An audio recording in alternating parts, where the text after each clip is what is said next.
明明全是吃人的怪物，这个男人却偏偏把门打开，甚至冲出去大声呼喊，主动让怪物来吃掉他。可他并不是单纯的送死，而是想要救儿子的命，因为只要把体内的毒血传进怪物身体，儿子或许就有一线生机。怪物很快就被他引了过来，警长二话不说，拿起小刀划破自己的手掌，随即逼近怪物，一刀划开了他的脖子。但奇怪的事发生了，怪物的伤口处竟然滴血未流，就像一个已经被掏空的躯壳。警长已经没时间多想，直接死死掐住怪物的脖子，赶紧把体内的毒血传了过去。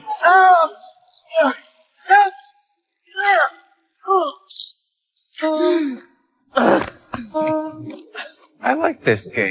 眼看怪物就要把警长吃掉，怪物却突然停下脚步，接着就猛烈抽搐起来，扑通一声倒在了地上。奇怪的是，其他怪物并没有伤害男人，而是齐刷刷地盯着地上的同类。这是怪物第一次被人类干掉。警长抓住这个空档，撒腿冲回了屋里。毒血已经成功转移出去，他终于能放心给儿子输血了。在医生的操作下，儿子总算从鬼门关被拉了回来。但警长心里却高兴不起来，因为自打他来到这个小镇，怪物从来就没有被杀死过，这还是头一回。现在怪物就躺在外面，他却不知道这究竟是好事还是坏事，只是心里隐隐觉得事情并没有这么简单。一夜过去，天色渐渐亮了起来，那具怪物的尸体还静静躺在屋外，所有人看着他，心里又怕又震惊。谁都没想过怪物有被杀死的这一天，但尸体怎么处理，成了眼下最头疼的问题。副警长主张直接烧掉，怪物体内还残留着毒血，留着就是个定时炸弹，万一污染到其他人，后果不堪设想。但警长却不想就这么毁掉它。危险是危险，可这也是他们头一次有机会近距离研究怪物，只要将其解剖，没准能找到对付他们的突破口。尸体很快被他们搬了进去，考虑到体内毒素的风险，所有人都全副武装做好了防护。然而就在解剖进行到一半，怪物的身体突然动了一下，医生解释说可能是切到了神经引起的应激反应，但副警长却脸色大变，当即要求所有人立刻停手。副警长觉得这样做太冒险，他不想再让任何人受伤。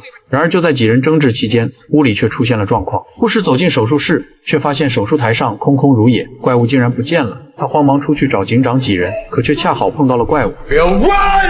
就在警长举枪的瞬间，护士耳边突然响起了一段诡异的音乐，他下意识回头，竟看见了警长一直提起的那个音乐盒。但下一秒，护士便惊醒了过来，没想到噩梦竟然也来到了他的身上，而所有人都还不知道，这还仅仅只是开始。众人很快对怪物进行解剖，但眼前的景象让所有人都愣住了。怪物体内的器官全部干枯，一滴液体都找不到。问题就在这里，警长的毒素已经传进了怪物体内，而毒素必须依附液体才能保存，没有液体就意味着什么都带不走。医生把怪物翻了个遍，愣是没找到任何有用的东西。就在所有人快要绝望的时候，怪物体内突然渗出了一滩黄色液体，众人立刻反应过来，赶紧找来滴管，小心翼翼地把这点珍贵的液体收集保存好。Really think injecting them with that stuff's gonna kill them?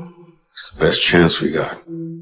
随后副警长带着警长来到了教堂的地窖，而当初和警长走散的莎拉就藏在这里。原来莎拉当初确实钻进了树洞，只不过出口不是别处，正是这个地窖。因为失手害死了自己的哥哥，小镇上的人对他避之不及，他根本不敢出门，只能躲在这里，暗自祈祷警长能平安回来。如今总算等到了人，莎拉悬着的心才算真正落了地。然而第二天，奇怪的事情又发生了。怪物明明已经死透了，屋子里却不断传出奇怪的动静。警长硬着头皮推门进去，下一秒就被眼前的一幕吓得当场愣住。那具死去的怪物竟然在动，但掀开白布一看，更诡异的事出现了。怪物的尸体正在被一群蝉啃食，手术室门窗紧闭，连只苍蝇都飞不进来。这些蝉究竟从哪里冒出来的？为了不让事情继续往坏的方向发展，几人决定把尸体烧掉，但他们不知道这把火点下去将会给整个小镇带来一场无尽的噩梦。果然，副警长刚踏进家门，就碰上了一件奇怪的事，一部坏掉几十年的老电话竟突然响了起来。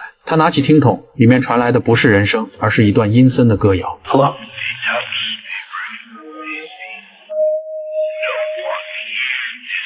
副警长头皮发麻，连忙将电话挂断。可这时身后的锅炉又突然开始沸腾，里面全是密密麻麻的蝉，而那个音乐盒也在这一刻再次出现。副警长还没来得及反应，一只蝉就从滚烫的锅里飞扑出来，烫伤了他的手臂。但下一秒，副警长却猛地惊醒，刚才的一切不过是场噩梦。然而他低头一看，手臂上赫然留着真实的烫伤痕迹。他顾不上多想，立刻去找警长，把刚才经历的怪事一五一十说了出来。话还没说完，外面突然传来一阵蝉鸣，紧接着就有居民开始呼救。两人立刻前去查看，却被眼前的景象惊得说不出话。一个女人死在了睡梦中，死状惨不忍睹，身体像是从里面被什么东西撑破了，显然死前经历了极度的恐惧与痛苦。据男人描述，女人入睡后一直在喃喃哼唱一段歌谣，歌词和副警长梦里听到的一字不差，而且全程都伴随着音乐盒的声音。警长听完，脑子里猛地闪过一个念头，这次小镇上出现的东西很可能比怪物还要可怕得多，而且结合最近接连发生的怪事来看，似乎只要人们睡着，他就会趁虚而入，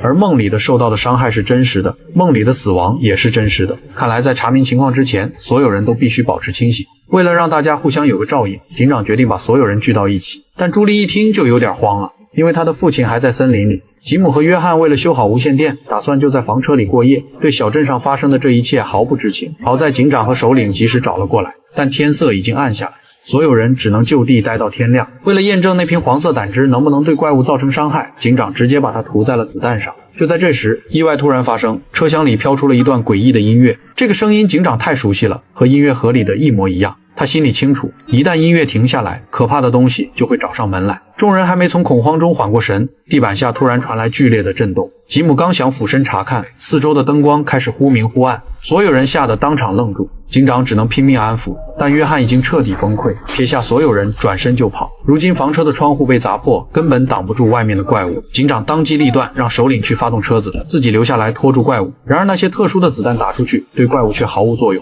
千钧一发之际，首领把车开了过来，警长这才及时脱身。与此同时，约翰还在森林中奔跑。突然一阵蝉鸣从四面八方涌来，他意识到不对劲，拔腿狂奔，但下一秒蝉群就将他死死围住。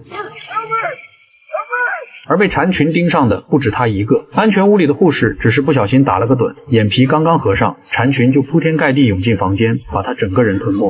虽然在旁人眼中只是梦境，但护士承受的却是真实的致命伤害。他甚至开始出现失去意识的情况，眼看情况越来越危险，再拖下去护士就会丧命。看来想要找到破解的办法只有一条路，那就是再一次进入森林里面。